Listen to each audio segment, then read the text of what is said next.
You're preparing for the Duolingo English Test, so obviously you're studying grammar in English to understand the rules.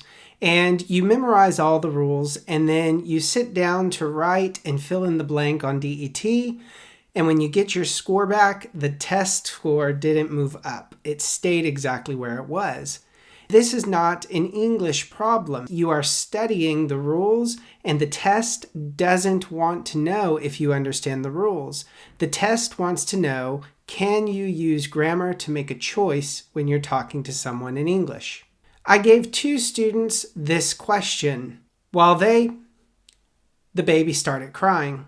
Both of the students chose were arguing. And that's correct, it's not wrong. But when I asked the students, why not say argued instead of arguing, one of them said, and I'll put the screenshot here for you, when 2 actions happen in the past, the first action has to be in the past continuous. And the action that happened later, it has to be the past simple. She memorized the rule for these 2 grammar tenses perfectly. But when I asked her, so while they argued, the baby cried, that's wrong? She said yes, but here's the problem. It's not wrong. It's also correct. She couldn't explain why this was correct, but the one that she said was also correct. And that's because she learned what the rules for these 2 grammar tenses were, but she didn't actually learn the meaning behind them. Here's the difference, and here's what the Duolingo test is actually checking when you sit down to take the exam. If you choose to say, while they were arguing, the baby started crying, you're showing your perspective. You're putting yourself in the moment, and you're saying both things are happening at the same time. There's a couple of clues in this sentence. First is while. Second is the grammar tenses. If you choose to say this, the argument is happening around you. You're watching it as it's occurring. Then the baby started crying. Well, that breaks into the moment, and now both of them are happening at the same time. You can hear the argument and you can hear the baby crying. But if we look at while they argued, the baby cried, it's a little bit different. You're no longer in the situation. You're in the present and you're looking towards the past. Both things, they still happened at the same time. The argument and the baby, both happened. But you're not saying that you're there watching it happen. It's finished and you're reporting it back to someone. Same words, same grammar, completely different perspective. And that's a choice. And here's the thing most people don't know about grammar. There's not a set of rules that say one grammar choice is right instead of another. It's an active choice that you as a speaker or a writer chooses to help somebody see a different perspective. So I want to give you another one, and I want you to leave your answers in the comments below. When things went wrong, trying. Drop your answer below. Are you going to say kept or are you going to say continued? Well, here's the thing. Both of those are correct. There's no rule that picks one word over the other. But when native English speakers say this, they feel different. They don't mean the exact same thing. If you choose kept trying, well, that's something that's personal to you. It's emotional. You're feeling that the person is pushing through the moment.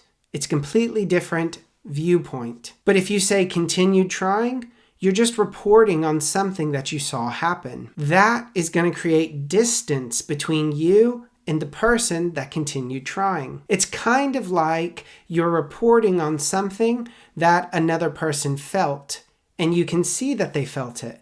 But if you say she kept trying, you're identifying, you're becoming the person that kept trying, and you can understand her struggles. Now, if you're writing a story on the Duolingo English Test, you want to say the word kept here. But if you're writing a formal summary, maybe for university or for work, you're going to want to say continued trying. Either way, the grammar isn't wrong. And what matters on the Duolingo English Test is the choice that you make. The DET is measuring whether you can control both of these grammar tenses, not say what the rules are for them. Here's what it looks like when you train for the DET with meaning first so you can control language instead of memorizing a list of rules. Before you even see the question with the answer options, you already know the speaker's intent. What are they trying to say?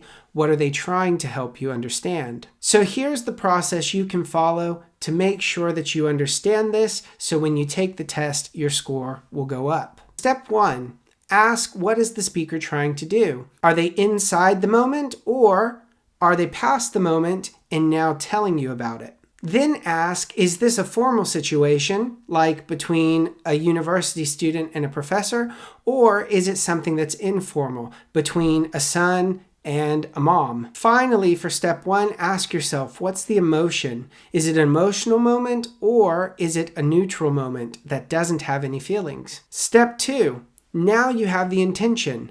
All you have to do is choose the grammar tense that matches it. Here, rules don't always help you because we can change what we mean by choosing a grammar tense. And there are 2 anchors that you can use to help you understand this. A mental anchor is something that helps you connect to the experience so that you can understand the meaning and intent behind it. That might sound confusing, but when you choose this, choose, are you putting yourself in the moment to describe this to people, or are you just telling them about something that's already finished? And step 3 is to always say why. You need to justify your answers. And a good why doesn't look like because it's past continuous, because this happened first and then this interrupted it. Instead, say something like, I chose this one because it puts me in the moment and I want people to understand everything that I was experiencing as it was happening. Here's the takeaway. If your explanation is a rule, the DET scoring system is going to push back and your score is going to drop. But if your explanation is about the meaning, what the writer actually wants you to know,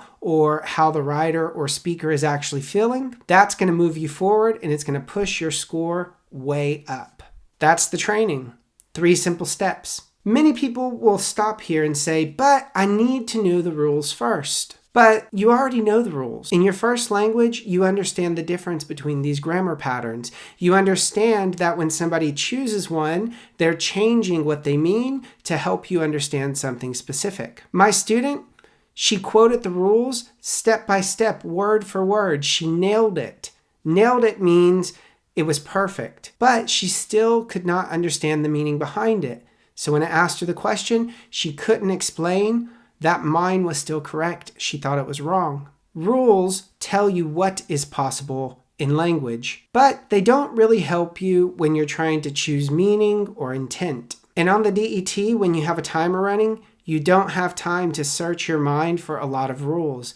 You need to read or listen, immediately understand the meaning so that you can follow them and keep talking and writing faster. That's going to boost your score. That's really the difference between my DET training platform versus other platforms that just give you a ton of practice materials. Everything I told you, this is exactly how grammar works inside of my DET training platform. Every exercise that's grammar related always starts with intention. It doesn't start with terminology and it doesn't start with a list of rules. You choose intent, you justify, and if you give me a rule, I reject it because it's going to hurt you later. It's going to cause you to have to search through a big list of rules that you've learned, and it's not going to help you perform as quickly as you need to get a high score on the Duolingo English Test. If you want more explanations like this, or tips, or even just meaning first methods to help you boost your DET score, why not hit the like and subscribe button? This video can reach more people,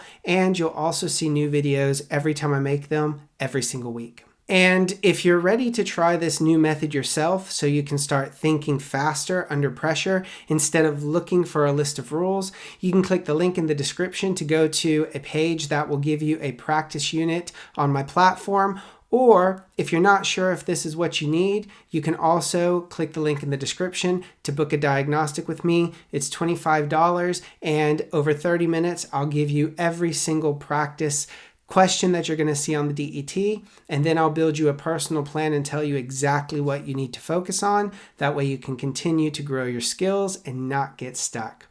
All right, guys, that's it for today's video. I really hope you enjoyed it, and I hope to see you guys next week when I publish the next video.